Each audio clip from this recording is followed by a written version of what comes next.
guys, welcome to our channel. So this is the last part of chapter number 8 Rural Livelihood. So let's get started. Okay, हम start करने से पहले देख लेते हैं कि हमने लास्ट पार्ट में क्या पढ़ा था। हमने लास्ट पार्ट में शेखर की स्टोरी पढ़ी थी, डेट के बारे में पढ़ा था कि कैसे फार्मर्स लोन ले लेते हैं और उसको पे बैक नहीं कर पाते, और रामलिंगम एंड करुथम्मा के बारे में रीड किया था। आज हम यहाँ पे एक हमने बॉक्स छोड़ दिया था, उससे स्टार्ट करेंगे। Read again Shekhar and Tulsi's account, what do they say about Ramalingam. यहाँ पे हमें इन्होंने बोला है कि शेखर और तुलसी की स्टोरी को फिर से रीड करो और ये बताओ कि उन लोगों ने रामलिंगम के बारे में क्या बोला है। द लार्ज फार्मर, कि वो जो रामलिंगम है वो लार्ज फार्मर है। Together with what you have read fill in the details, और जो भी आपने रीड करा है उसके बेस पे नीचे 3 क्वेश्चन दिए हैं, उसके आंसर्स दीजिए। First question is how much land does he have. First question में ये पूछा गया है कि रामलिंगम के पास कितनी लैंड थी। तो Ramalingam have 20 acres land, Ramalingam के पास 20 एकर्स लैंड थी। सेकेंड क्वेश्चन ये पूछा गया है what does Ramalingam do with the paddy grown on his land, कि रामलिंगम क्या करता था जो भी पैडी ग्रोन होती थी उसकी लैंड पर। तो जो भी पैडी ग्रो होती थी रामलिंगम की लैंड पर वो उसको सप्लाई कर देता था अपनी राइस मिल पर, ताकि वो और प्रोड्यूस कर सके राइस को। Paddy is supply in the rice mill for producing rice. Third question is apart from farming how else does he earn. Farming के अलावा वो कैसे अपनी अर्निंग करता था, मतलब कैसे और पैसे कमाता था। उसका यही है फर्स्ट पॉइंट, ये आप लिख सकते हो कि वो पुअर पीपल को लोन देता था और उनसे इंटरेस्ट ले लेता था। इंटरेस्ट के रूप में क्या लेता था, उनसे बहुत लोएस्ट प्राइस में पैडी खरीद लेता था ताकि वो उसको महंगे में बेच सके। ठीक है, अपना प्रॉफिट देखता था। उसके साथ साथ उसकी खुद की सीड्स और पेस्टिसाइड की शॉप भी थी जिसमें वो पैसे कमा सकता था। तो यही चीज़ें हैं जिसके थ्रू वो एक्स्ट्रा अर्निंग कर सकता था। नेक्स्ट हम पढ़ते हैं, आपको एक पिक्चर दे रखी है यहाँ पर, टेरेस फार्मिंग इन नागालैंड। यहाँ पे हम बात करेंगे कि टेरेस फार्मिंग क्या होती है और ये नागालैंड में की जाती है इसके बारे में। ठीक है, यहाँ पे बताया गया है this is a village called Chizami which is in a Phek district in Nagaland. यहाँ पे एक विलेज है जिसका नाम जिजामी है और ये कहाँ पर है, ये फेक डिस्ट्रिक्ट नागालैंड में है। The people of this village belong to the Chakhesang community, और जहाँ पे जो पीपल रहते हैं ना वो कहाँ से बिलोंग करते हैं, कौन सी कम्युनिटी से बिलोंग करते हैं, चाकेसंग कम्युनिटी से बिलोंग करते हैं। दे डू टेरेस कल्टिवेशन, और ये वहाँ पे क्या काम करते हैं, ये टेरेस कल्टिवेशन करते हैं। अब ये आपको पता भी होना चाहिए टेरेस कल्टिवेशन का मतलब क्या होता है। टेरेस कल्टिवेशन का मतलब ये होता है कि एक हिल स्लोप होता है जिसपे एक फ्लैट प्लॉट्स बनाते जाते हैं। लाइक जैसे एक माउंटेन है, माउंटेन में फ्लैट प्लॉट बना दिए जाते हैं। लाइक जैसे स्टेयर्स नहीं होती हमारी, वैसे टाइप के फ्लैट प्लॉट्स बना दिए जाते हैं, उसको हम टेरेस कल्टिवेशन कहते हैं। This mean that land on a hill slope is made into flat plots and carved out in steps. इसका मतलब ये होता है टेरेस कल्टिवेशन का कि जो स्लोप होता है उसमें फ्लैट प्लॉट्स बना दिए जाते हैं कार्व आउट करके स्टेप्स को। उसके बाद the sides of each plot are raised in order to retain water, और जो साइड्स होती है ना प्लॉट की, मीन्स लाइक बाउंड्रीज होती हैं, कॉर्नर्स होते हैं, उसको थोड़ा ऊपर कर दिया जाता है ताकि वो वाटर को रोक सके, रिटेन कर सके। This allow water to stand in the field which is best for cultivation। ऐसा क्यों किया जाता है कि उसके बाउंड्रीज को थोड़ा रेज क्यों किया जाता है प्लॉट की, ताकि जो पानी है वो वहाँ पे रुक सके, और पानी रुकने की वजह से वहाँ पे राइस कल्टीवेशन बहुत अच्छे से की जा सके। देखो अगर वो स्टेप्स नहीं होंगे, प्लॉट्स नहीं बनाए जाएंगे फ्लैट प्लॉट्स, तो आप हिल तो बिल्कुल स्लाइड की तरह होता है, आप कोई भी कल्टीवेशन नहीं कर सकते। आप कुछ भी करोगे सारा नीचे स्लाइड होके नीचे चला जाएगा, तो ऐसे तो कल्टीवेशन हो नहीं सकती। इसलिए वो फ्लैट्स प्लॉट बना देते हैं और ऊपर से बाउंड्री को थोड़ा रेज कर देते हैं ताकि पानी वहाँ पे रुक सके। तो ये होता है आपका terrace cultivation. The people of Chizami have their own individual field. यहाँ जो जिजामी है ना, पीपल है जिजामी के, वहाँ पे उनके पास खुद की फील्ड है, but they also work collectively in each other field, और वो मिलजुल के काम करते हैं, वो एक दूसरे की फील्ड पे भी काम करते हैं। They form group of 6 or 8 and take an entire mountain slide to clean the weeds on it. और वो ना ग्रुप बना लेते हैं 6 और 8 पीपल्स का और वो सारी माउंट स्लाइड को खुद ही क्लीन करते हैं. Each group eat together once their work for the day is over. जब जो ग्रुप होते हैं इकट्ठे मिलके खाना खाते हैं जब उनका काम ख़त्म हो जाता है. This goes on several days until the work is complete. और ये तब तक चलता रहता है, मतलब आते हैं, काम करते हैं, खाना खाते हैं, फिर वापस घर चले जाते हैं. ये रूटीन तब तक चलती रहती है जब तक उनका काम कंप्लीट नहीं हो जाता. अब हम देखेंगे agricultural labourers and farmers in India कि एग्रीकल्चरल लेबरर्स कैसे हैं, फार्मर्स कैसे हैं इंडिया में. In Kalpattu village there are agricultural labourers like Tulsi and many small farmers like Shekar. जैसे हमने कलपट्टू विलेज में देखा कि एग्रीकल्चरल लेबर जो थी तुलसी थी और बहुत स्मॉल फार्मर्स थे शेखर की तरह, and a few big farmers like Ramalingam, और कुछ फ्यू बिग फार्मर्स हैं रामलिंगम की तरह. In India, nearly 2 out of every 5 rural families are agricultural labor families. और इंडिया में 2 out of every rural family जो है वो agricultural labor families है. All of them depends on work they do on the other people's field to earn a living. और ये जो है ना, ये सारे डिपेंड करते हैं कि ये क्या काम करते हैं दूसरे की फील्ड पर और उसी से अपना अर्निंग करते हैं, उसी से उनका normally day to day expense के लिए पैसा आता है. Many of them are landless and other may on very small plot of land. ज़्यादा से ज़्यादा तो ये लैंडलेस ही होते हैं, इनके पास खुद की लैंड नहीं होती, किसी और की लैंड पे जाके ये काम करते हैं. और बहुत कम है जिनके पास अपनी खुद की लैंड है बट बहुत स्मॉल प्लॉट है. In case of small farmers like Shekhar, their land is barely enough to meet their need. अब हम बात करें स्मॉल फार्मर्स की, जैसे शेखर एक स्मॉल फार्मर था.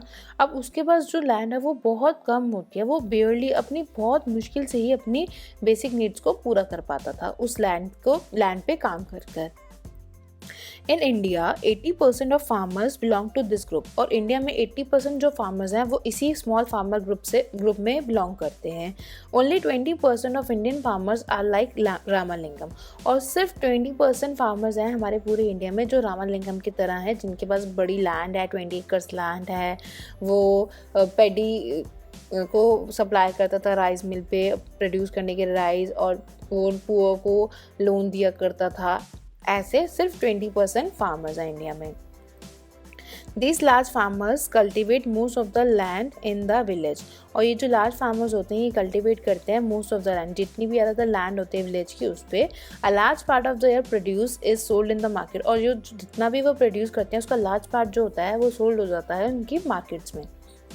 Many of them have started other business such as shop, money lending, trading, small factories, etcetera. और बहुत ऐसे लोग भी हैं जो उन्होंने दूसरा बिजनेस स्टार्ट कर दिया, जैसे कि शॉप्स ओपन कर ली अपनी, मनी लेंडिंग का काम कर दिया. ये मनी लेंडिंग का मीन्स ये होता है कि वो लोगों को उधार में पैसा दे देते हैं. ट्रेडिंग करना स्टार्ट कर दी. ट्रेडिंग मतलब सामान लिया और उसे आगे बेच दिया. स्मॉल फैक्ट्रीज ओपन कर ली और एक्सेट्रा. उससे अलावा भी जो काम होता है वो स्टार्ट कर दिया. From the figure given above would you say that the majority of the country farmers are quite poor. What do you think can be done the change the situation. हमने अभी ऊपर जितना रीड करा हमें उससे यही समझ आया कि हमारी जो कंट्री के फार्मर्स हैं, जो मेजॉरिटी है फार्मर्स की, वो पुअर ही है. और ऐसा ही है, ज़्यादातर जो फार्मर्स हमारी कंट्री में वो पुअर हैं. What do you think can be done to change the situation? क्या हम इस सिचुएशन को चेंज कर सकते हैं? हाँ, हम इस सिचुएशन को चेंज तो कर ही सकते हैं कि अगर रूरल जो फार्मर्स होते हैं उनको अच्छे से अपनी जो क्रॉप्स वो ग्रो करते हैं उनका अच्छा पैसा मिलने लग जाए. और जो उनके लैंडलेस फार्मर्स हैं उनके पास लैंड होगी तो वो ज़्यादातर लोन नहीं लेंगे तो इतना ज़्यादा लोन नहीं लेंगे कि इनको प्रॉब्लम्स हो, और इसके थ्रू जो सिचुएशन है वो चेंज हो सकती है. We have looked at farming in Kalpattu. हमने फार्मिंग देखी कलपट्टू की. Apart from farming, many people in rural area depends upon collection from the forest, animal husbandry, dairy produce, fishing, etc. हमने फार्मिंग के अलावा ये भी देखा कि जो रूरल एरिया में पीपल रहते हैं वो किस किस चीज़ पे डिपेंड करते हैं। वो जो फॉरेस्ट से जितना कलेक्शन होता है उस चीज़ पे डिपेंड रहते हैं। एनिमल हस्बेंड्री पे डिपेंड रहते हैं। डेयरी प्रोड्यूस होते हैं, लाइक जैसे गाय और भैंस के थ्रू जो दूध आता है उसके थ्रू जो भी लाइक मिल्क वगैरह सब होता है उस पर डिपेंड करते हैं। फिशिंग पे डिपेंड करते हैं। For example, in some village in central India, both farming and collection from the forest are important source of livelihood. अब क्या होता है, इन्होंने एक एग्जांपल दिया है कि कुछ ऐसे विलेज भी हैं जहाँ पर सेंट्रल इंडिया के जहाँ पर फार्मिंग और कलेक्शन फ्रॉम द फॉरेस्ट दोनों के दोनों ही इम्पॉर्टेंट है उनकी लाइवलीहुड के लिए। Collecting mahua, tendu leaves, honey to be sold to traders is an important source of additional income. ये जो कलेक्ट करना महुआ, टेंडू लीव्स, हनी, उसको कलेक्ट करके ये लोग सोल्ड कर देते हैं ट्रेडर्स को, और ये एक इम्पॉर्टेंट सोर्स है एडिशनल इनकम का। महुआ क्या होता है? महुआ जो होता है एक पेड़ होता है, एक ट्री होता है जो रिच सोर्स ऑफ शुगर होता है। इसको एज अ यूज़ किया जाता है मेडिसिन, और it contain vitamin, minerals and calcium. Tendu leaves जो होती हैं उसको लोकल मार्केट में यूज़ किया जाता है टोबैको को रैप करने के लिए, और टेंडू लीव्स को हम एज अ इंडियन मेडिसिन भी यूज़ करते हैं। और टेंडू लीव्स से जो नाइट ब्लाइंडनेस होती है वो भी क्योर की जा सकती है। Similarly, selling milk to the village cooperative society or taking milk to the nearby town may be the main source of livelihood for some family. ऐसे ही सेम मिल्क को बेचना टू द विलेज कोऑपरेटिव में, society में, और milk को near by town में जाके sell out करना, ये भी एक मेन सोर्स है लाइवलीहुड का कुछ फैमिलीज का। In the coastal area we find fishing village, और हम कोस्टल एरिया में देखते हैं कि फिशिंग विलेज भी हैं जो लोग फिशिंग करते हैं। Let us find out more about the lives of fishing family by reading about Aruna and Parivelan who lived in Pudupet, a village close to the Kalpattu. अब हम यहाँ पे देखने वाले हैं उन लोगों की लाइफ के बारे में जो फिशिंग फैमिली से बिलोंग करते हैं, जैसे अरुणा एंड परिवेलन, जो कहाँ पर रहते हैं? पुडुपेट में रहते हैं, जो बहुत क्लोज है कलपट्टू के। अरुणा एंड पारिवेलन। अब हम स्टोरी पढ़ेंगे अरुणा एंड पारिवेलन की। Not very far from Kalpattu is the village of पुडुपेट।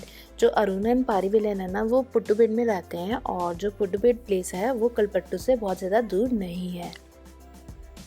People here earn their living by fishing, और यहाँ पे जो पीपल रहते हैं वो अपनी अर्निंग कैसे करते हैं? वो फिशिंग के थ्रू अपनी अर्निंग करते हैं।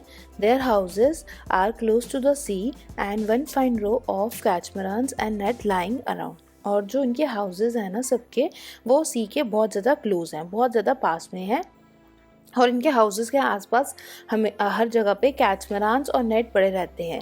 कैचमरान्स क्या होते हैं? वो बोट्स होती हैं जिसमें फिशरमैन जो हैं जाके फ़िश को कैच करते हैं, और साथ में नेट होती है, नेट जिसके थ्रू फ़िश को कैच किया जाता है। At about 7 o'clock in the morning, there is a lot of activity on the beach. जब मॉर्निंग में 7 o'clock होते हैं उस टाइम पे बीच के आसपास बहुत ज़्यादा एक्टिविटी होती है।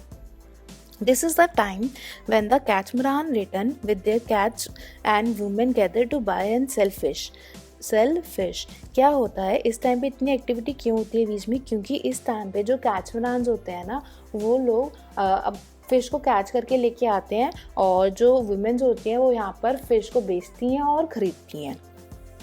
माई husband Parivelan, my brother and my brother in law return late today. Aruna कहती है कि जो मेरे हस्बैंड है और जो मेरे भाई हैं और मेरे जो ब्रदर इन लॉ हैं वो आज लेट आए हैं। आई वॉज वेरी वरीड, और मैं बहुत ज़्यादा परेशान हो गई थी। They go to the sea together in our catamaran, और वो तीनों के तीनों एक साथ गए थे सी में हमारी कैचमरान, मतलब हमारी बोट में। They said they were catch in a storm. वो कहते हैं कि वो स्टॉर्म में फंस गए थे। I have kept aside some fish for the family. अब वो जो फिश कैच करके लाए हैं, उसका हस्बैंड, उसका भाई और उसका ब्रदर इन लॉ अरुणा का, वो कह रही है उस फिश में से इसने कुछ फिशेस अपने फैमिली के लिए रख दी हैं। I will auction the rest, और जो बच गई हैं उनको ऑक्शन के लिए रख दी हैं। The money I get from the auction will be divide into 4 shares. वो कहती है जो मनी ऑक्शन के थ्रू मिलती है, मतलब जो भी ये फिश होती है उनको ऑक्शन कर देते हैं। ऑक्शन मीन्स नीलामी। वो जो भी नीलामी के बाद उनको जो भी मनी मिलती है वो हमारा 4 शेयर्स में डिवाइड होता है। one each for each person who went fishing and fourth one is for the equipment। वो कहती है कि 3 लोग जाते हैं फिशिंग के लिए तो 3 पार्ट्स में डिवाइड हो जाते हैं और जो फोर्थ पार्ट है वो हम अपने इक्विपमेंट के लिए रखते हैं। इक्विपमेंट के लिए क्यों, जैसे कैचमरान है, नेट है, अगर इफ इनकेस वो ख़राब हो जाती है तो उसके लिए भी तो पैसा चाहिए, तो इसलिए वो जितना भी पैसा मिलता है उसको 4 पार्ट्स में डिवाइड करते हैं। 1 पार्ट तो अपना ले लेते हैं और जो लास्ट पार्ट होता है वो अपने इक्विपमेंट्स के लिए रखते हैं। Since we own the catamaran engine and net, we get that share too। तो वो कहती है अरुणा कि जो कैचमरान और नेट और जितने भी इंजन है वो सब हमने खुद खरीदे हैं, तो इसलिए जो लास्ट पार्ट होता है इक्विपमेंट का जो शेयर होता है वो हम रखते हैं।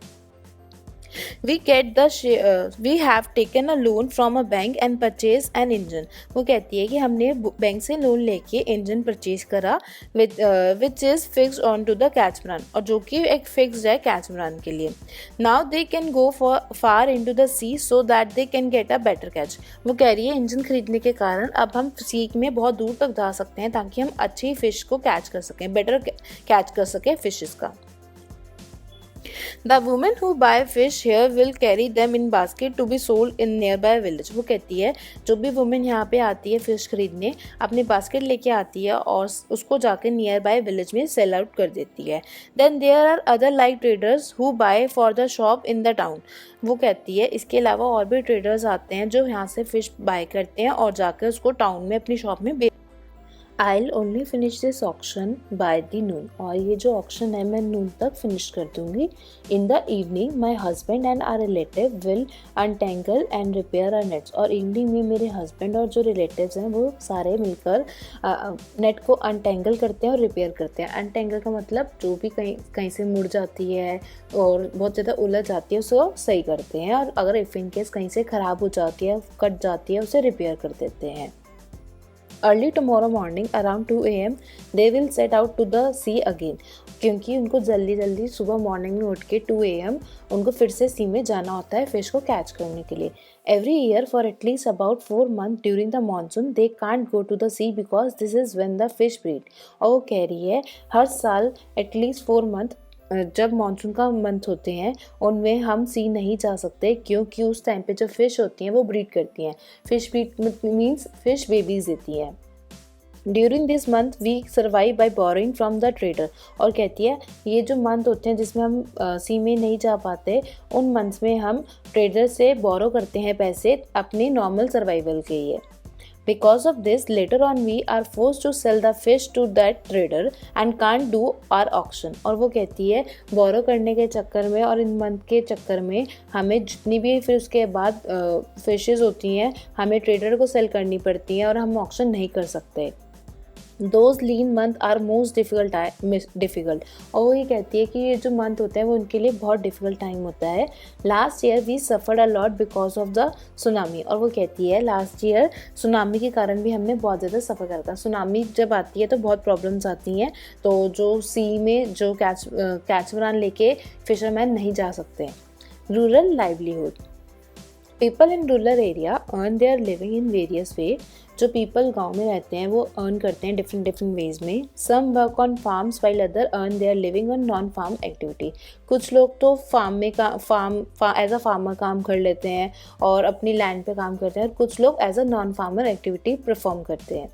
Working on farm involves operations such as preparing the land, sowing, weeding and harvesting of crop। जो भी लोग फार्म में काम करते हैं तो वो क्या क्या काम करते हैं, वो लैंड को प्रिपेयर करते हैं, सोइंग करते हैं, वीडिंग करते हैं और हार्वेस्टिंग करते हैं क्रॉप्स की।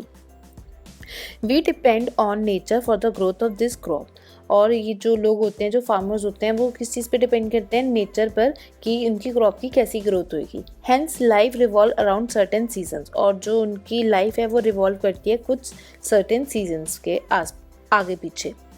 People are busy during sowing and harvesting and less so at other time. वो जो पीपल होते हैं, जो फार्मर्स होते हैं ना, वो लोग सोइंग और हार्वेस्टिंग के टाइम पे बहुत ज़्यादा बिजी होते हैं एज़ कम्पेयर जो दूसरा टाइम होता है उसमें नहीं होते इतने busy. Rural people in different region of country grow different crops. और जो गांव में लोग रहते हैं ना, डिफरेंट कंट्रीज़ के कंट्री में डिफरेंट एरिया में रहते हैं, वो लोग डिफरेंट क्रॉप्स ग्रो करते हैं, सेम क्रॉप ग्रो नहीं करते। However, we do find similarity in their life situation and in the problem that they face. But फिर भी चाहे वो डिफरेंट क्रॉप ग्रोन करते हैं, बट उनकी लाइफ सिचुएशन में बहुत ज़्यादा सिमिलैरिटी होती है. सेम टाइप की प्रॉब्लम वो लोग फेस करते हैं जो भी फार्मर्स होते हैं. How people are able to survive और earn will depends upon the land that they cultivate. कैसे वो जो पीपल होते हैं वो सर्वाइव करते हैं, कैसे वो अर्न करते हैं, ये सब कुछ डिपेंड करता है उनकी लैंड पे. जैसे उनकी जिस लैंड पे उन्होंने कल्टीवेशन करी है वो कैसी हुई है, उस चीज़ पे सब कुछ डिपेंड करता है. उनका सर्वाइवल, उनकी अर्निंग, सब कुछ. Many depend on this land for work as a labourer. बहुत सारे ऐसे होते हैं जो डिपेंड करते हैं उन लैंड पर, जो एज अ लेबरर काम करते हैं. Most farmer grow crops both for their own requirement and also to sell in the market. और बहुत सारे फार्मर्स ऐसे भी होते हैं जो क्रॉप्स को ग्रो करते हैं अपनी रिक्वायरमेंट के लिए भी और साथ में मार्केट में बेचने के लिए भी. Some have to sell to trader from whom they have borrow money. कुछ लोग क्रॉप्स इसलिए भी ग्रो करते हैं क्योंकि उन्होंने ट्रेडर से उधार में पैसे लिए होते हैं, तो उनको बेचने के लिए क्रॉप्स ग्रो करते हैं. For their survival many family need to borrow money for their work और when no work is available. अपने सर्वाइवल के लिए बहुत सारी फैमिलीज़ ऐसी होती हैं जो उधार पे पैसा लेती हैं और या अपने काम के लिए पैसा लेती हैं, और तब पैसा भी उधार में लेती हैं जिस टाइम पे इनके पास कोई काम नहीं होता, तो उनको अपने सर्वाइवल के लिए पैसे उधार पर लेने पड़ते हैं. There are some families in rural area which thrive on large acres of land, business and other activities. और कुछ फैमिलीज ऐसी भी हैं रूरल एरिया में जिनके पास लार्ज एकर्स लैंड है, जिनका बिजनेस है या वो कोई दूसरी एक्टिविटीज़ भी परफॉर्म कर सकते हैं. However, most small farmers, agriculture laborers, fishing families, craft person in the village do not find enough work to keep them employed throughout the year. But जो विलेज में स्मॉल फार्मर्स होते हैं, agricultural labourers होते हैं, जो fishing family से belong करते हैं या जो क्राफ्ट पर्सनस होते हैं विलेज के, वो इतना उनके पास इनफ काम नहीं होता कि वो पूरा साल एम्प्लॉयड रहे, मतलब वो पूरा साल काम कर सके. उनके कुछ मंथ ही ऐसे होते हैं जिस मंथ में वो काम कर पाते हैं और कुछ मंथ उनके बिल्कुल फ्री होते हैं. तो उन फ्री मंथ्स में उनको अपने सर्वाइवल के लिए मनी उधार पे लेनी पड़ती है, जिसके कारण वो थोड़ा परेशान हो जाते हैं. तो इस चैप्टर में बस इतना ही था कि रूरल जो लाइवलीहुड होती है कैसी होती है, मतलब जो गांव में लोग रहते हैं वो कैसे अपना सर्वाइवल करते हैं, कैसे उनकी अर्निंग होती है, वो किस किस वे में अपना काम करते हैं, कौन कौन सा वर्क करते हैं. जैसे कि वो जो रूरल पीपल होते हैं वो फार्मिंग करते हैं और फिशिंग करते हैं, डिफरेंट एक्टिविटीज़ को परफॉर्म करते हैं. सो इस चैप्टर में इतना ही था. Thank you guys for watching my video.